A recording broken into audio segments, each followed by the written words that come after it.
Hi, I'm Jeff Cohen, and thank you very much for being with me today. I am so delighted to be here with the mayor of the Village of University Park, Mayor Joseph Roudez. Mayor, how are you today? I'm doing fantastic, Jeff, and Happy New Year. Glad to see you. We've made it from one year to the next. We sure have, and God bless us, and God bless everything that you have done and everything that's forthcoming for this year. And I'm also delighted today that this is actually a very special edition of the Mayor's Corner, the COVID-19 edition, because of the fact that you have had some great concerns about your residents and how things are going to play out as it relates to the vaccination in the Village of University Park. So I'm delighted to be here today with you. Well, thank you so much. And we'd like to also thank Dr. Colbert for taking the time out of his busy schedule, because I come to understand that it's just as important to him as to educate communities of color with Black and brown people, so we can get the best knowledge and make the best decision regarding our individual health and our vaccinations moving forward. So I applaud Dr. Colbert so much and thank him for being my guest today. Yes, I appreciate the invitation. Yes, thank you very much, Dr. Colbert. It's great to be here with you. And I have the distinct pleasure of actually introducing your bio, actually. I actually had the great pleasure of seeing you on the news and talking about the things that are near and dear to what the mayor just said in terms of how African Americans are being treated and vaccinated during this period of time. So it's a delight to have you and to be with you today. So thank you for being with us today. Thank you. But Dr. Colbert, you come with a great background. Dr. Colbert is an assistant program director of the Emergency Medicine Residency Program at the University of Illinois at Chicago, with specific interest in both academic and social emergency medicine. You're the chair of continuing medical education for the Academic College of Osteopathic Emergency Medicine. You're the president-elect of the Emergency Medicine Committee for the National Medical Association. You're also the chair of Illinois College of the Emergency Physicians Spring Symposium and a lieutenant colonel in the United States Army Reserve. You think you got enough to do? Enough time to do everything that you're doing? Wow. Thank you very much. That's just a little glimpse of your bio, but it's a great pleasure to be with you today. And I'm sure that we will make your full bio available. Mayor, it gives us a great opportunity to talk about this subject as the Robbins vaccination location has been recently opened. So I'm just going to kick this off to you, Mayor, for us to go ahead and really get started. And what's your passion for having Dr. Colbert on with us today? Well, you know, as the mayor, you get all kinds of phone calls and we hear all kinds of myths and rumors about, well, they're not going to continue to use us as guinea pigs, and they go back and refer back to the Tuskegee experiments. And I'm not taking this no matter what happens because I'm going to be all right if everybody else has it, that I don't need to take the vaccination. And if I take it, this will happen to me if I have high blood pressure. So in order to try to educate our community with factual information as best as possible, I reach out to the experts. I don't have the medical and the scientific information and knowledge that they need, but the great doctor does. So that's the point of asking him to come on. And what the good thing is that he has the same passion as we do, just educating our community. That's very important. Yep. For so long, our communities have always had problems because they didn't get the right information. So as mayor, I want to do my very best to give them the best information and the best resources I can. So that's the reason of this show. Thank you. And Dr. Colbert, I may not have gone over everything in your bio, but if there's anything else that you would like to highlight as it relates to your background, I know that you are a proud HU graduate from Hampton University. So if there's anything else that you would like to share, please feel free to go ahead and do that now. Well, first and foremost, University Park, how are you doing? My name is Christopher Colbert. I appreciate this invitation and the opportunity to communicate and expand the conversation on the topics of COVID-19 and how you and I can make a difference moving forward, not only for our communities, but for the state of Chicago, the city of Chicago, the state of Illinois. How about that? I appreciate the invitation, Mayor. I really do. In the grand scheme of things, the titles mean nothing. It's just the conversation, the content of conversation, and the fact that the mayor has reached out to ensure that we can have conversation. So quick numbers that we can discuss. Number one, 24 million people in the United States have been affected by COVID. 24 million. Of that 24 million, over 400,000 deaths have been noted. So that's around 3% of the individuals that have tested positive have resulted in death. Now, mind you, the concern for this is not only just death, but the proportion and how this is spread out.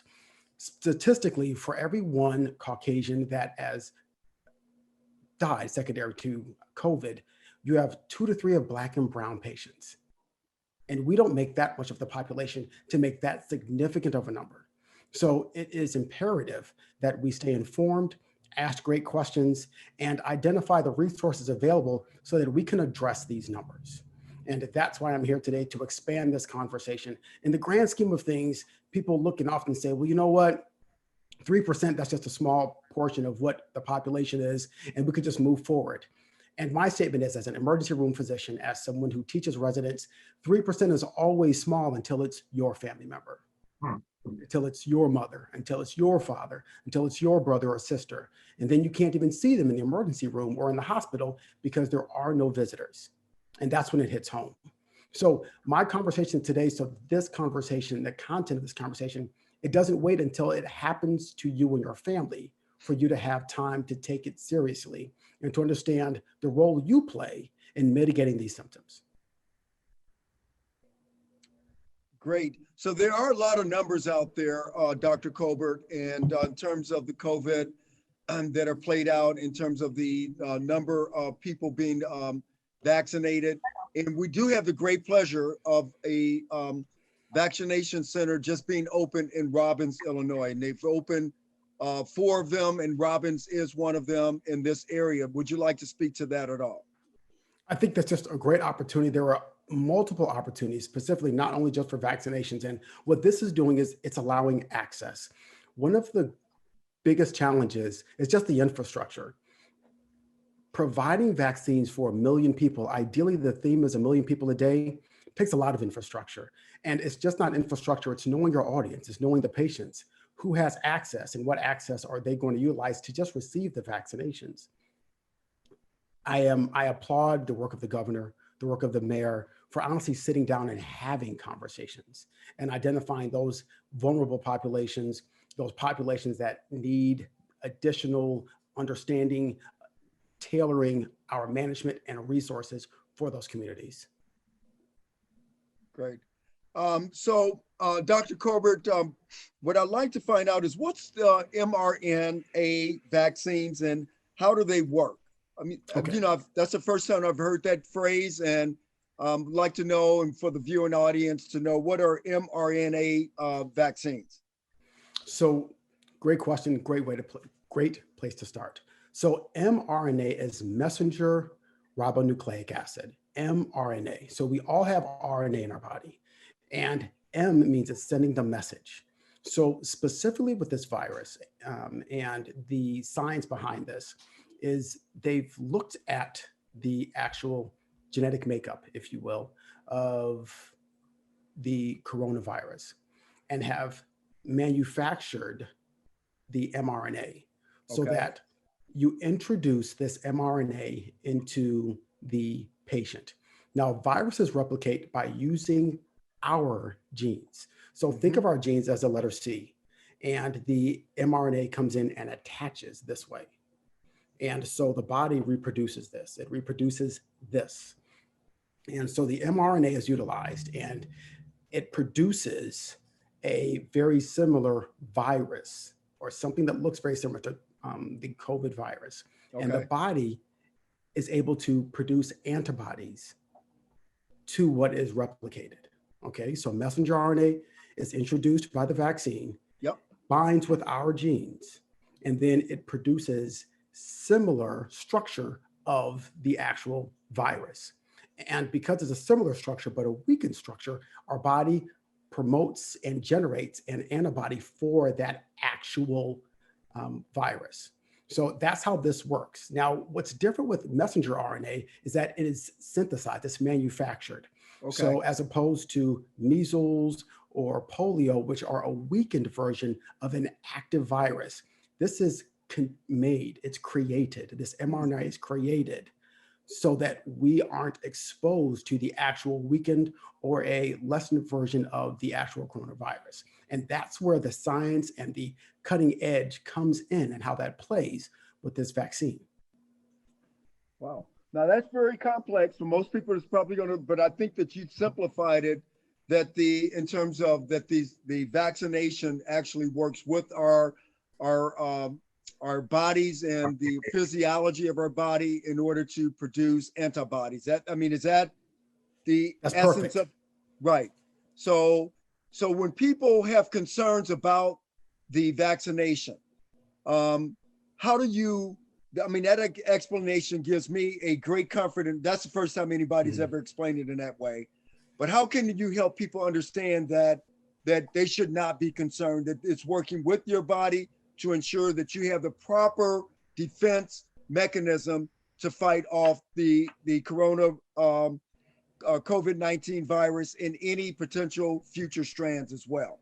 Well, there's two things. To put things in context, my family calls me, my aunts call me, my uncles call me and say, "Hey, Chris, I'm really proud that you went to medical school. I see you on the news. I'm not taking that vaccine." With no reservation.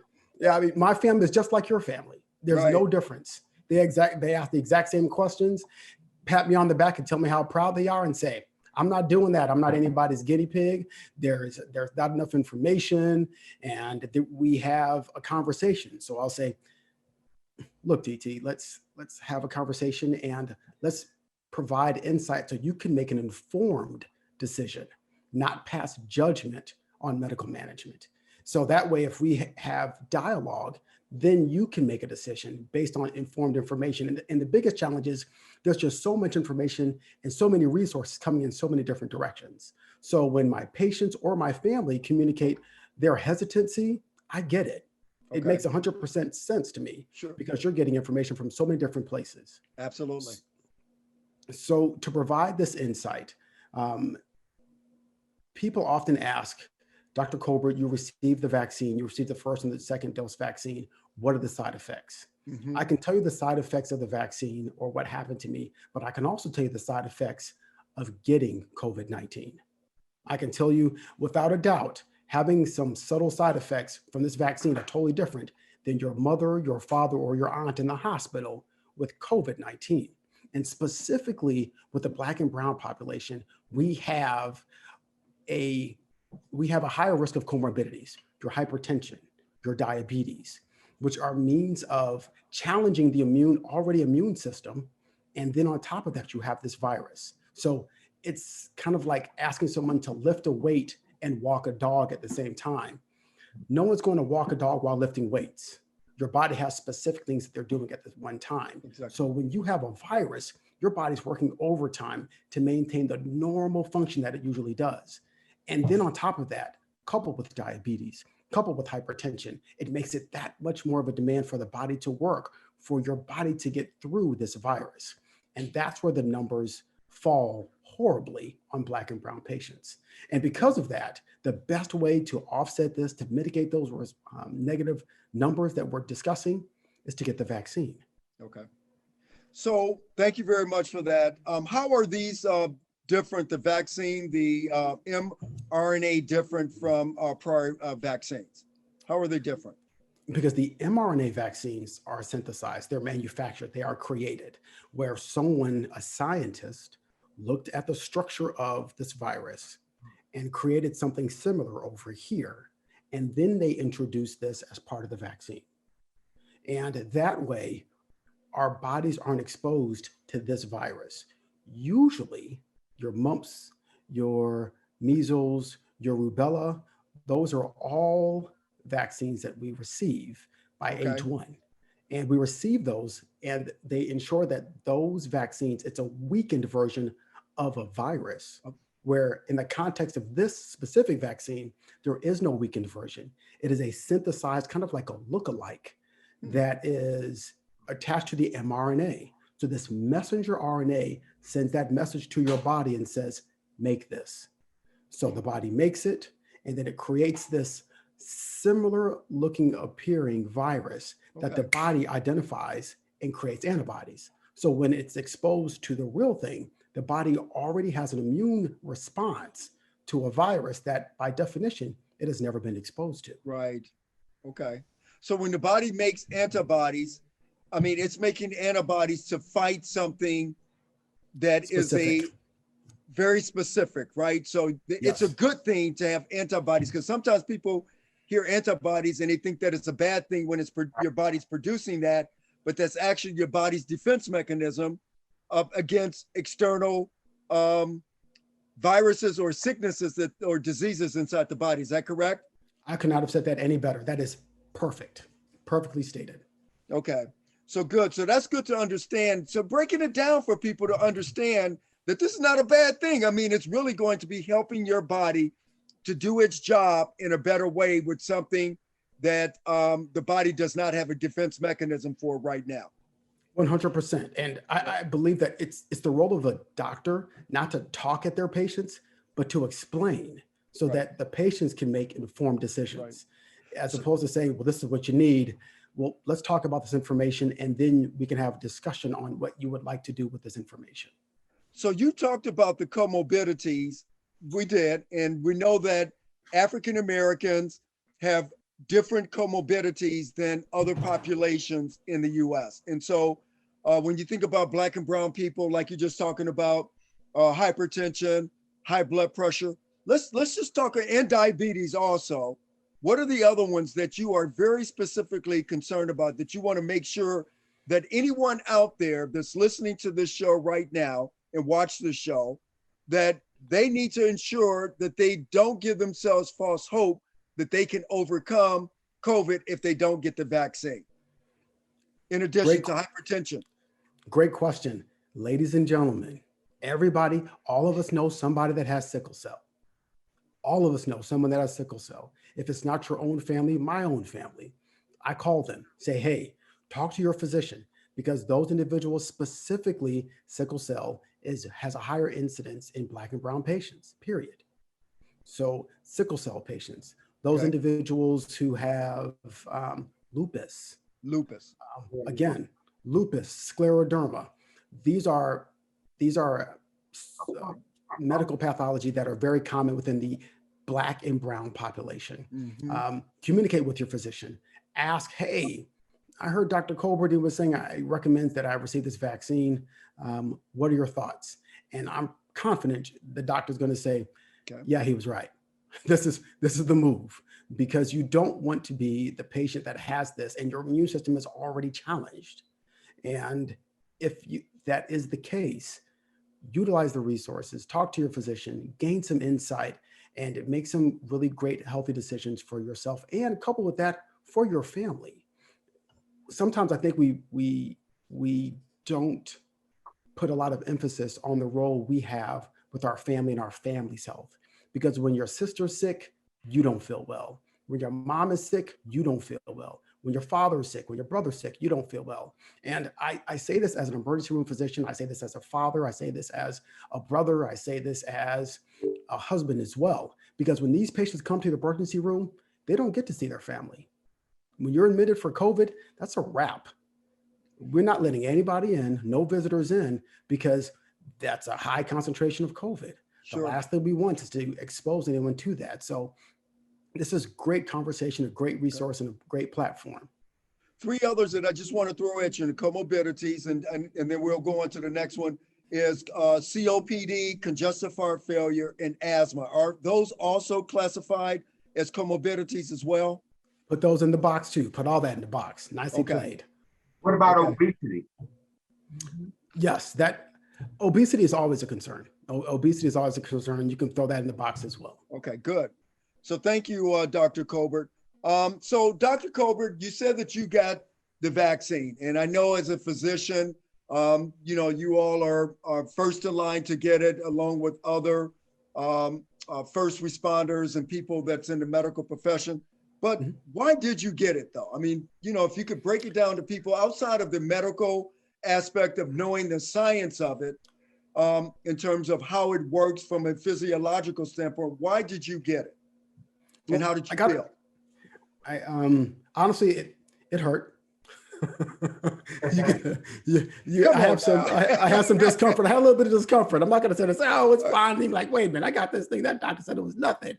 But it's just like anything else. You have a little bit of discomfort at the site of injection, which you would expect. You're getting a shot. A little bit of discomfort. A little bit of discomfort. I'm sure that 80% of the people that I'm talking to have a tattoo or 3.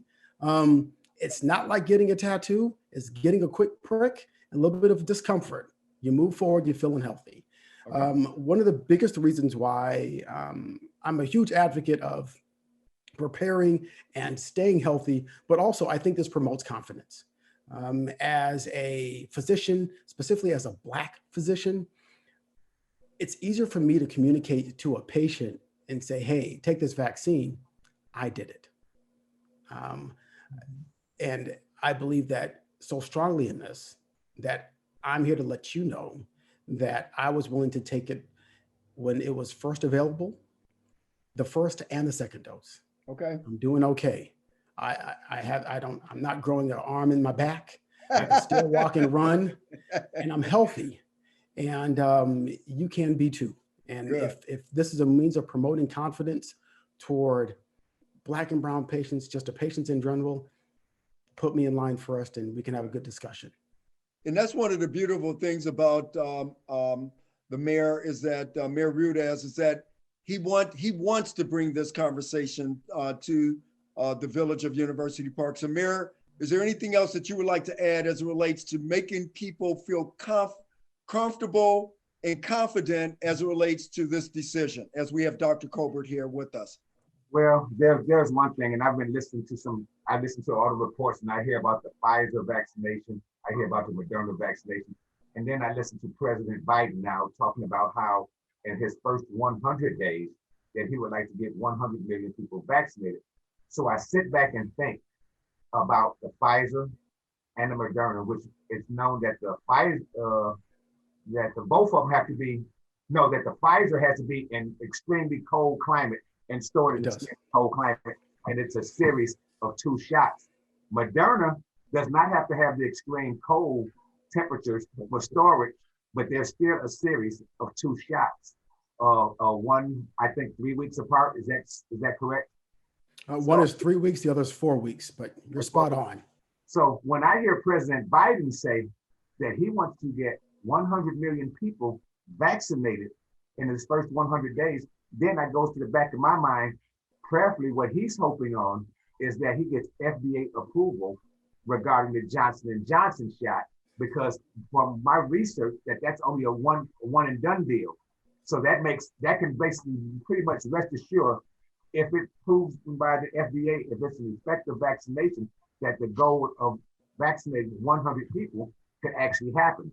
And my other challenge is, so when I hear Moderna and Pfizer, when they say they've got 1 million doses that come shipped in, I basically cut that in half and say it's actually in 500,000 doses. Is it an accurate analysis to say that? I think it's safe to say, first of all, kudos to you with the Johnson & Johnson. I think the Johnson & Johnson vaccine is twofold. Not only is it just a 1 dose, it's also the storage is a whole lot easier. So with the Pfizer, it's really, really cold temperatures. And the thing is, once you take those vaccines out of that cold temperature, you've got to use them all. Yeah. And so again, there's a lot of infrastructure that is extremely, extremely important. We've turned the corner on 2 aspects in reference to 2021 and vaccines. Number one, I think that we have a new set of eyes politically that will support and listen to the recommendations of physicians. Mm-hmm. And with that, also you have some ears that listen to that are more willing to listen to patients, to the communities, and say, this is what we need here. Because the reality is, what is needed in Detroit is a little bit different than Philadelphia, which is a little bit different in Chicago, and a little bit different in LA. So you can have a universal plan to distribute, but realize that there are specific and unique areas and unique requests and needs of specific communities, specifically access. And once you accommodate that, then you can be at a better place to actually hit that goal of 1 million vaccines a day. That's a lot. That's a heavy lift. But I think that with where we're going in the momentum and things, even such as this conversation, puts us in a better place so that we can actually achieve those goals. And is it safe to say, doctor, that when we start getting the numbers of more people being vaccinated every day, then more people are actually having cases? Is that the way we start turning the curve? Yes, that's by definition where we start turning the corner on access to vaccines. We have more people getting vaccinated. Starting today, in fact, we're going to a different tier. So now, specifically, those individuals 65 years old and older, it was initially 75, but Governor Pritzker pushed it down to 65, and they've expanded the definition of first line of responders. So that's police officers, firefighters, I believe teachers as well. Teachers. Yes. I believe so.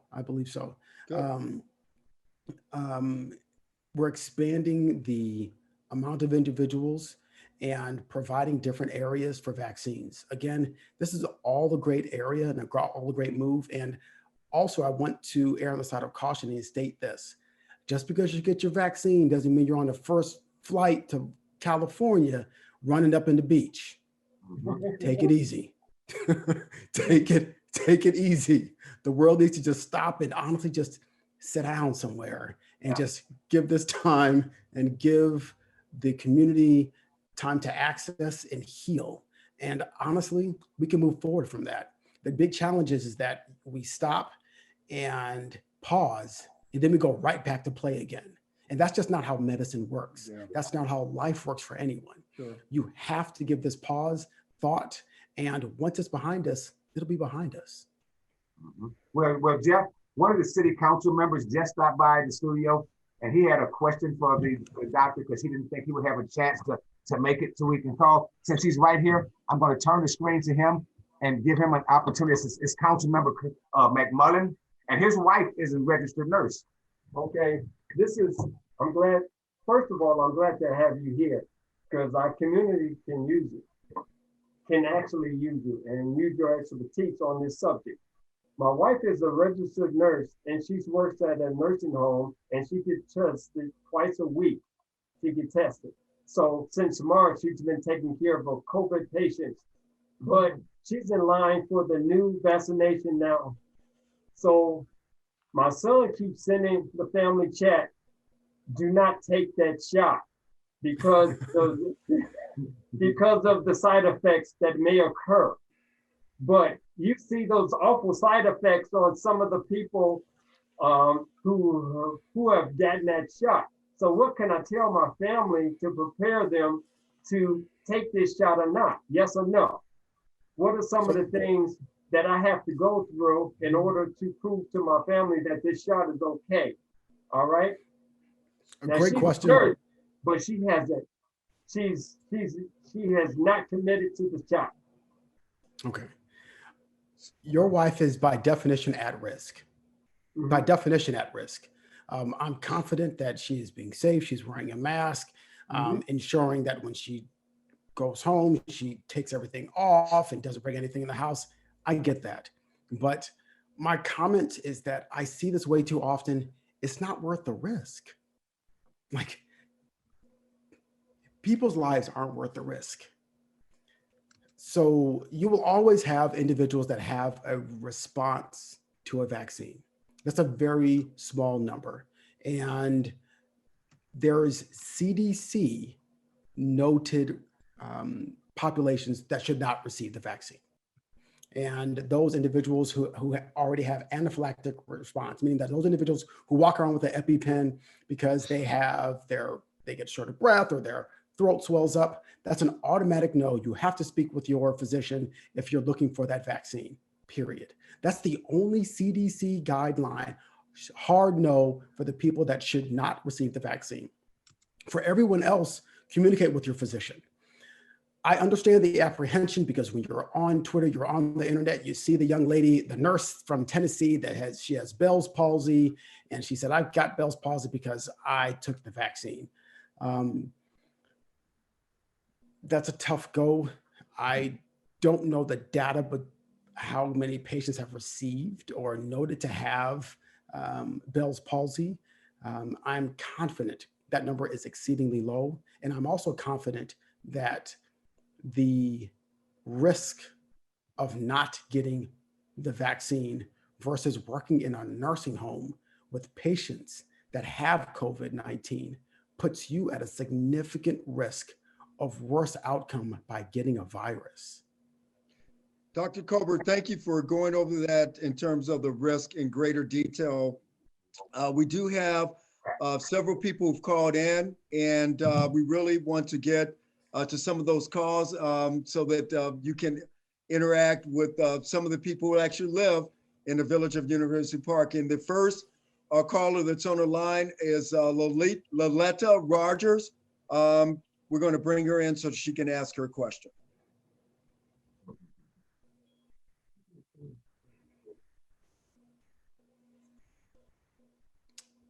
Ms. Rogers, how are you doing? Hi, good evening. Good evening. Good evening, Ms. Rogers. Go ahead with your question, please. Okay, good evening, Mayor Roudez. Good evening. Good evening. Dr. Corbett, my question on the COVID-19 vaccine. Although there are now two different COVID vaccines companies, Moderna and Pfizer, and soon to be three, Johnson & Johnson, besides the storage requirement, what ingredient component makeup would make one better than the other? Besides, two are required to get 2 shots, and Johnson & Johnson may only need to get 1 shot. And how long also will this vaccine last? Will we have to come back yearly like the flu vaccine? If the scientists in the medical field still don't know enough about this virus or the other variants, strains that are developing from it, how effective could this vaccine be? Okay, that is a common question that I get all the time. Doc, if I get this vaccine, do I have to come back next year and get it? Is this like the flu vaccine? I don't think there's enough data for this. That's a fair question. That is a fair question. And here's the thing. Usually with the trials, there's different phases for all medications, all vaccines to go through. And yes, it usually takes years. It usually takes years. And part of that years is trying to identify the longevity of the efficacy of a vaccine. At this point, we do not know if you're going to have what's called a booster for the actual vaccine. What we do know, and that the data shows, is that by utilizing this vaccine, you have not both vaccines, both Pfizer and Moderna, 95% efficacy for decreasing the horrible symptoms of COVID-19. There is data and clear data that proves that. That's over 43,000 patients within this study for Pfizer and over 50,000 for Moderna. The contents, I don't know what the contents are. That's way above my pay grade. That's way above my pay grade. I can give you really good definition on how mRNA works, but the actual nucleic acids and how that builds, that is out of my pay grade. And that's why they pay those scientists the big bucks to have that insight. However, what I can say is that it's 94% with Moderna and 95% of efficacy with some really good numbers and really good data. The difference between the data that's collected now versus data collected in the 1990s is that we have the access and the resource of large numbers of cohorts. So to give you further context, if this was 1999, I would have to call Rush Hospital, call Northwestern Hospital, call University of Illinois, collect a whole lot of stacks of paperwork and get a whole lot of students and residents, and we're throwing through paperwork, writing numbers, crossing out X's and O's. But now you can press a button. You get your IRB, you get your approval, you communicate with the hospital, you can collect data that way. You can look at these patients and everything is easier. It's easier to collect large numbers of volumes, to identify challenges, to identify what we're looking for, and to be very specific in the data that's collected. And that is a part of what has enhanced the ability to create vaccines at this process. Yeah, okay. Thank you. Thank you, Mrs. Rogers. Thank you, Mrs. Rogers. Thanks, Mayor. And so, Dr. Colbert, Deborah posed question. You may be able to decipher the question, but if a person has had the vaccine already, should they get the vaccine again? So I'm presuming that if they had the full vaccination with both dosages, will they need to get it again? At this point, we don't have that answer. We are going to measure out, and again, we're collecting data on how long the efficacy appears to be. Because another aspect of this is children. It's 16 years old and 18 years old. There's no data on kids as well. Time will give us insight on how long this vaccine will work. And the data that's collected will provide insight as well so that we can have more of an informed discussion as time permits. Okay. All righty. And so, Dr. Colbert, what I'd like to do, if possible, is to really, if you can, sort of think about, in terms of context to African Americans, in the population that predominantly lives in University Park, what would be your ask of them today in terms of, the people who are 65 and older, number one, going down, and maybe people between 65 and 55, and then under 55. What would you want them to do immediately in terms of their consideration of the vaccination?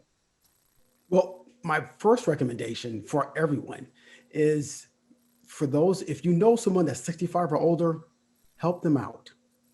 Help them out. You have to register for this. You have to provide, you have to have access. And then once you get to this destination to receive the vaccine, you have to receive the vaccine, then you have to wait for 15 minutes. They keep an eye on you for 15 minutes. This is kind of the buddy system. If you really want this to work well, I believe, again, this goes back to my comment, and you got to know your audience. You can't just say patients that are 75 years and older or 65 years and older, like everyone older than 75 drives or feels comfortable driving, or can wait as long as they need to wait, or have other comorbidities, meaning that they can't wait this long to get this vaccine. Okay. So there's a lot of things to put into context.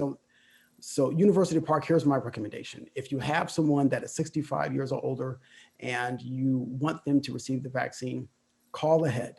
Call those areas. I think Governor State offers them. Yeah, I believe so. I know that, call ahead, find out what you can do, find out where to park, find out the best places to park, what resources are available, assist those individuals to register as well. And that way, kind of the community helps itself in reference to access and supporting for everyone getting the vaccine. That's going to help big. For everyone that's like in your 30s or 40s, if you're a frontline worker in any capacity, I recommend getting the vaccine. If you're not in that tier yet to receive the vaccine, don't blow this virus off. I can't tell you how many patients I admit to the hospital because their pulse ox doesn't get up, because they can't stop getting short of breath, and they're in their 40s or they're in their 30s, and they all say the same thing to me. I didn't think COVID would affect me like this. Wow. I didn't think I would get this. I don't understand why this is affecting me because I don't have high blood pressure. Well, it's a virus. So let's go back. If this was 2018, we wouldn't have this conversation about the flu. People get the flu and say, yeah, I got the flu, and think nothing of it. And we'll go to the hospital and say, you know what, I was in the hospital because I had the flu. And that's understandable. But for some reason with this virus, people that are 30 think they're indestructible. Oh, I can't get COVID. It's not going to affect me. If this was 2019, no one says I can't get the flu. It doesn't affect me. They still wear gloves. They still wear hats in the wintertime. My comment as well, it is. And it's humbling because in my opinion, it's always us. Like when I talk to patients, I'm like, look, man, come on, we could do this together. Let's just have some really informed conversation. It's my aunts calling me. It's my uncles calling me. It's my family. And so that's why I said this is extremely relatable. And I feel that I'm in a position to provide insight so you can make informed decisions. After this conversation, if you feel, you know what, I'm still not going to get the vaccine, at least we're in a place where you can have informed decisions. Good. And you can maybe talk to another physician after this and say, hey, I spoke to this one doctor named Dr. Colbert, and he said X, Y, and Z. Maybe you could expand a little bit more on why my sister needs this, or my brother needs this, or maybe why I should get it. And that's closer to you getting the vaccine and the community moving in a better place of health. So one of the things, go ahead, Jeff, I'm sorry. No, after you, Mayor, I was going to turn it right to you. Go ahead. That's what I was going to do. One of the myths out there, they say, well, if I've had COVID once, can I get it again? Yes. Hands down, yes. I have seen that a million times, not a million, that's an exaggeration. At least 20 times, at least 20 times. Or the patient had COVID in March and felt because they had COVID in March of 2019, they wouldn't get it again. And then after Thanksgiving, I'm seeing you in the emergency room, but this time I'm admitting you in the hospital.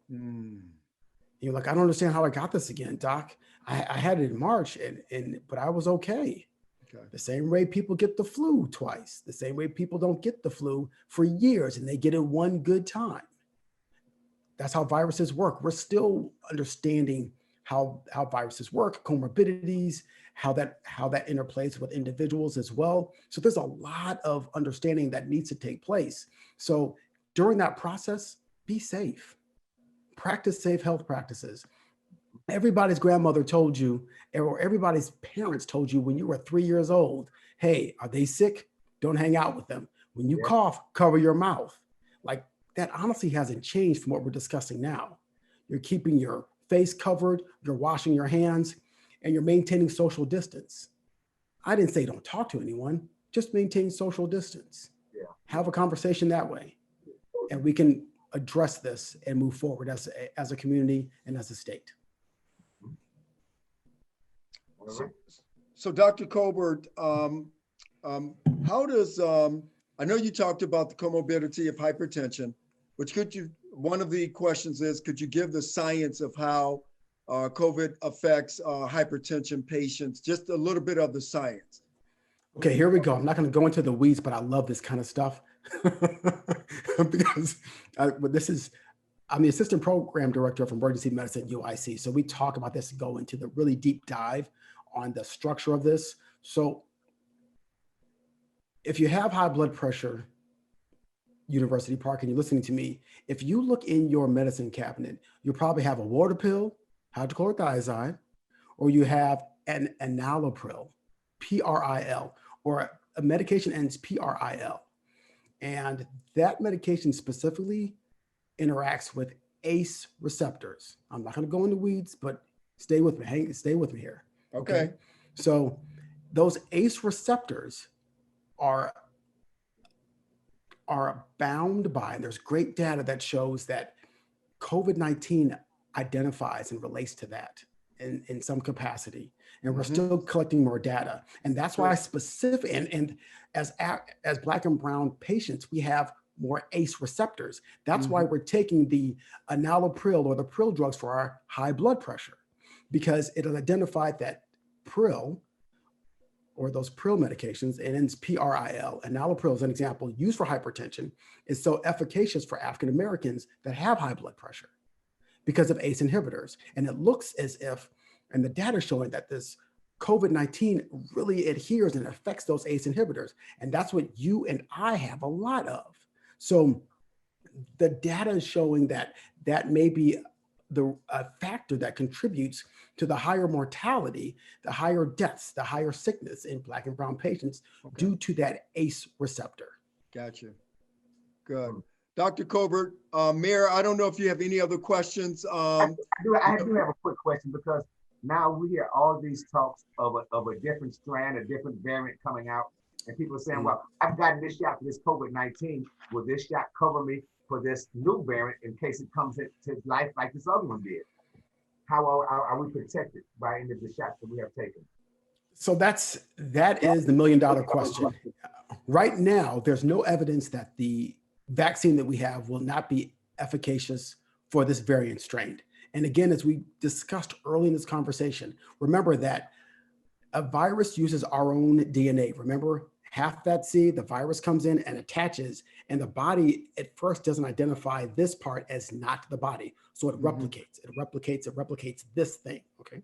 So that being said, viruses mutate often, because when a virus binds to something in Chris Colbert, or the virus binds to something in the mayor, that's going to replicate something a little bit different because we're two totally different people. So having a variant strain is nothing new to viruses. It's nothing new to viruses. However, we've identified that this variant strain or this replication is more infectious, meaning that it's easier to spread, but it does not at this point prove to be more lethal. Now, there's more data that we're collecting, and specifically, it identifies that the vaccine that we have at this point will be very efficacious for this variant strain. Now, again, there's more data that's showing up, and there's more discussion on this topic as well. But at this point, at this moment, wearing a mask will decrease the spread of this. Washing your hands and social distancing, if you're doing that already, this variant strain will be just a moot point because you're already doing what you need to do to decrease the spread of this virus. And, you know, and one more, and I don't like to prolong this, but I wanted to get as much information out to the community as possible. Say, for instance, a coworker has had COVID-19, but he was in the same room, but there was actually not physical contact or even a conversation that was inside of 6 feet of social distancing.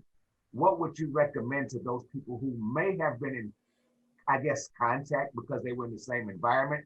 What would you recommend that they do? So, great question. People come to the emergency room with that question all the time. There's two things. Number one, if you are exposed to someone who's known COVID, the recommendation is for you not to return to work. And here's the thing. If I'm exposed to somebody with COVID and I did not have on the protective mask for whatever capacity, it happens. But I'm a healthy 32-year-old that exercises every day, maybe I'm not going to show the symptoms, or the virus won't really proliferate and grow in my body for another 48 hours, and then it expresses itself. As opposed to my aunt who has diabetes, high blood pressure, COPD, and still smokes 2 packs of cigarettes a day. She's going to be exposed and show those symptoms in 8 hours. Because some people say that, well, my doctor tells me if I don't show any signs of it, of having COVID, I don't need to get tested. And I guess that's an individual choice, but you know. The recommendations are, in fact, after exposure, to have the test 3 to 4 days after the exposure, because you'll have a false negative. If you're exposed to somebody at 5 o'clock and you take the test at 6 o'clock, you don't have enough of the viral load to test positive. Gotcha. So if you're exposed to someone at 5 o'clock and you take that test 3 days later, and that viral load is enough to come up positive on that actual test, night and day. And honestly, that's how the virus is spread. That's how the virus is spread. There are some individuals who walk around and say, I'm doing well. They tested negative on a Monday. They're at some social event on Wednesday and Thursday because of a test that was negative on Monday, but taken too soon. And next thing you know, everyone at the wedding now has COVID. Everyone that attended the service in every capacity has COVID as well. So again, there's a part of personal responsibility that we all have to take to mitigate these symptoms. So, and what is the term super spreader? So a super spreader is a loose term by saying, and that's a reference to an event. So you have a party. There's a party. Yeah, there's a party. Yeah, there's a party that no one knows about that's at the corner of blah, blah, blah, and blah, blah, blah, blah. And it's 50 people at this party. How about this? New Year's. I work New Year's Eve. So I worked New Year's Eve. And so I worked on January the 31st. And people had house parties. They were having house parties.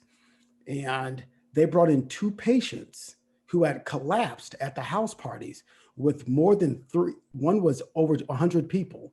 We brought the patient in. We had to intubate the patient. The patient was positive for COVID.